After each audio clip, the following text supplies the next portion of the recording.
रवा भाजते ना आई. आणि हे काय नारळाचं दूध. रवा का हे भाजते म्हणजे जास्त दिवस राहतो की हे पोपेटी किडे नाही होत. नाही तर ते आळी बिळी काहीतरी होतात ना, खास करून हे रव्यामध्ये तर खूप होतात आळी ना, सफेद सफेद आळ्या असतात ते होतात. गार करायचं आणि मग भरून ठेवायचं. म्हणजे हे महिनाभर काय टिकतो ना. जसं तसं. रवा टाकते ना 1 वाटी, 2 वाटी ना रवा.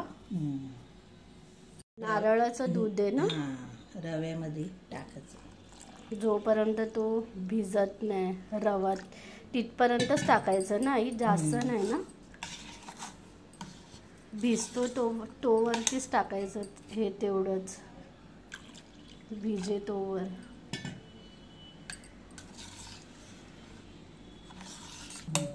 आता हे भिजत ठेवायचं. भिजत ठेवायचं काय 4-5 तास. मग याच्यात साखर वेलची भिजत ठेवायचं. हे सकाळी मग ते संध्याकाळी केलं तरी चालेल, संध्याकाळी केलं तरी चालेल, पण 4-5 तास तरी पाहिजे ना हे भिजत. फसलं ना तर हे हाफ डब्बा हे साखर टाकायची ना. मीठ टाकते ना थोडंसं. हे मिक्स करते ना. साखर मम्मी हे विरघळणार का मिक्सरमध्ये यात? असेल तर नारळाचं दूध पाहिजे तर थोडं दूध टाकायचं. नारळाचं दूध थोडंसं घट्ट असेल तर.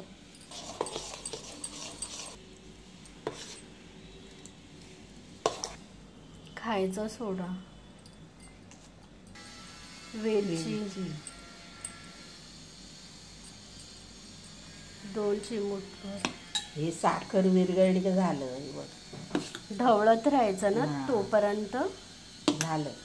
आता काय हे तूप टाकते ह्याच्यामध्ये. हे थोडं तूप.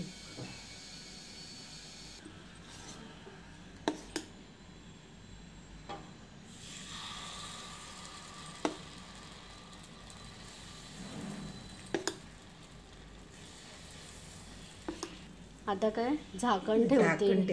हे किती मिनिटं आई? 3-4 मिनिटं वाफेला. परत पलटी करायची आणि मग ते परत ठेवायचं वाफेवरती. चमच्यानीच उलट करते ना. मध्ये ना करत परत ठेवते ना.